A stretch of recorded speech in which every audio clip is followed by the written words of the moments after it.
ఒకవేళ ఏదైనా కోర్టులో కేసులు ఉన్నటువంటి పక్షంలో వెంటనే అవి ముగించుకోవటానికి ప్రయత్నించండి. సానుకూలమైనటువంటి వాతావరణం ఉంది కాబట్టి అలాంటి ప్రయత్నం చేయండి.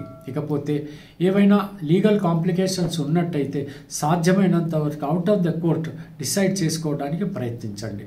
అలా చేసుకున్నట్టయితే మీకు ప్రశాంతమైనటువంటి జీవనం కలుగుతుంది, ముందుకు అడుగులు వేయాల్సిన అవకాశము లభిస్తుంది.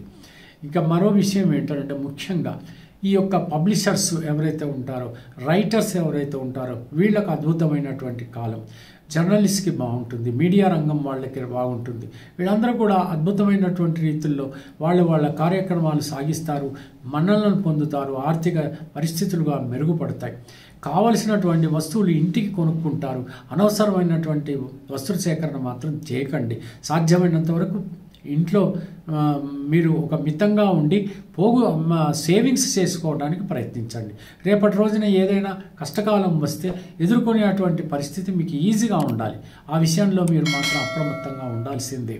ఇకపోతే మరో విషయం, నూతనంగా కొత్తగా వ్యాపారాలు ప్రారంభించాలి అనుకున్నటువంటి వాళ్ళకి మాత్రం భాగస్వాములు ఉంటే మాత్రం వాళ్ళ విషయంలో కొంచెం జాగ్రత్తగా ఉండండి.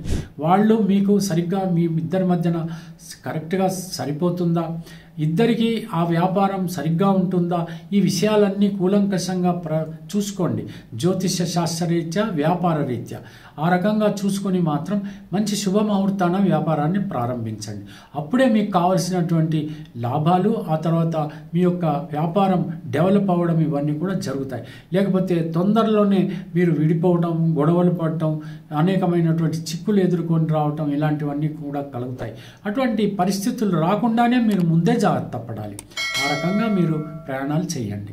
ఇకపోతే ష్యూరిటీ సంతకాలు మాత్రం దయచేసి పెట్టకండి.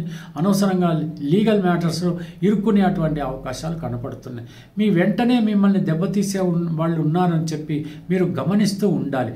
ఎంచేతనంటే మీతో చాలా మంచిగా మాట్లాడుతున్నారు, వాళ్ళు ప్రేమగా ఉంటున్నారు. కానీ ఏ క్షణంలో ఏ రకమైనటువంటి అవకాశాన్ని వాళ్ళు చేజిక్కించుకొని మిమ్మల్ని వదిలేస్తారో చెప్పడానికి వీల్లేదు. కాబట్టి అప్రమత్తంగా ఈ విషయంలో కూడా మీరు ఉండాల్సినటువంటి పరిస్థితి.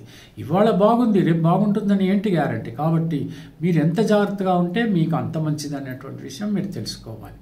ఈ రకంగా సాగేటువంటి ఈ యొక్క మాసాన్ని ఆనందంగా అద్భుతంగా అనుభవించండి. లేనిపోని ఎక్కడో పాతవన్నీ తవ్వుకుంటూ మీరు బాధపడుతూ కూర్చోకండి. దైవభక్తి అనేటువంటిది చాలా అవసరం. మీరు నమ్ముకున్నటువంటి దైవాన్ని ప్రార్థించండి. హనుమాన్ చాలీసా ప్రతిరోజు చదవండి. ఆత్మస్థైర్యం పెరుగుతుంది, అదృష్టం కూడా కలుగుతుంది. అలా చేయడానికే మీరు కూలుకోండి. తెలిసిందా? సెలవు. మరి ఉంటాను. నమస్కారం.